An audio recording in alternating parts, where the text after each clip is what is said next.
No mundo digital de hoje, um sistema fora do ar não é só um probleminha técnico, é uma crise de verdade. Vamos mergulhar em como as empresas podem sair daquele caos que é a gestão de incidentes e finalmente assumir o controle, transformando o problema em solução.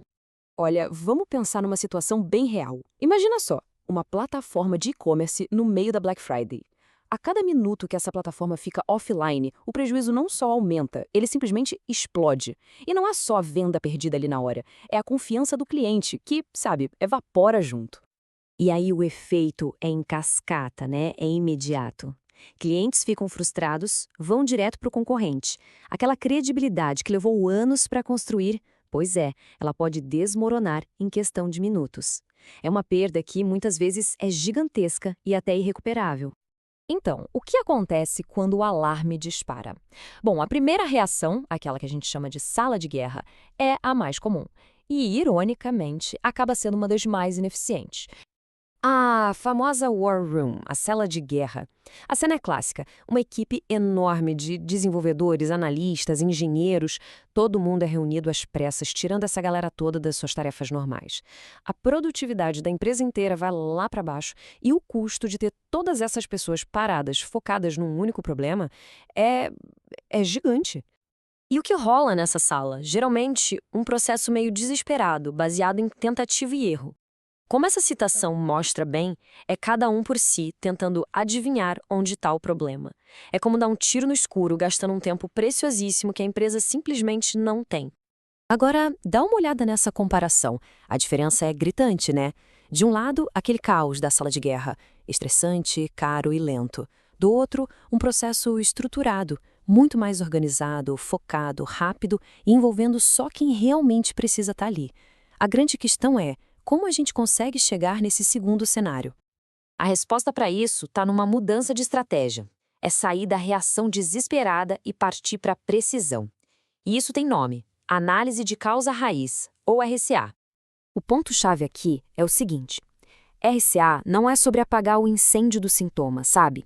É sobre encontrar a origem do fogo para garantir que ele não comece de novo. É saber exatamente onde está a falha para poder agir de uma forma cirúrgica. E nossa, essa analogia do tabuleiro de xadrez é simplesmente perfeita. No sistema super complexo, cheio de peças interligadas, o objetivo não é ficar chutando qual peça pode estar com problema. É ter inteligência e os dados para saber, com certeza, qual é a peça que precisa ser trocada. Certo. Mas para achar a peça certa é preciso ter informação precisa e não um mar de alarmes falsos, né? É exatamente aqui que entram os alertas inteligentes. Esse é um problema clássico. Um monte de notificação que não significa nada acaba gerando a tal fadiga de alertas. O que acontece? A equipe começa a ignorar avisos que, na verdade, poderiam ser importantes. A solução, então, é filtrar esse ruído todo. O interessante aqui é ver como isso funciona na prática. Em vez de disparar um alarme logo na primeira falha, o sistema entra nesse tal de estado soft. Ele vai lá e checa de novo, e de novo. Se o problema continua depois de, vamos dizer, umas 3 tentativas, aí sim ele muda para o estado hard, e só então a notificação é enviada. Isso limpa a maioria dos falsos positivos, aquelas falhas que duram só um segundinho. Ok, o alerta de verdade. O problema existe. Agora, o próximo passo é garantir que esse alerta chegue na pessoa certa, na hora certa. Esse processo aqui ilustra bem uma política de escalação inteligente. Começa com a equipe de nível 1 com um alerta no Slack. Ninguém respondeu em 15 minutos? O sistema escala automaticamente para o nível 2, talvez via Microsoft Teams. Continua o silêncio? Um SMS vai direto para o gerente de plantão. E, em último caso, uma ligação telefônica automatizada aciona o dono do incidente. É um processo que não depende da sorte. É a prova de falhas humanas. Bom, a gente já falou de processos, de ferramentas, mas nada disso funciona de verdade sem o elemento mais crítico de todos e que muitas vezes é o mais difícil de ajustar: a cultura e as pessoas por trás da tecnologia.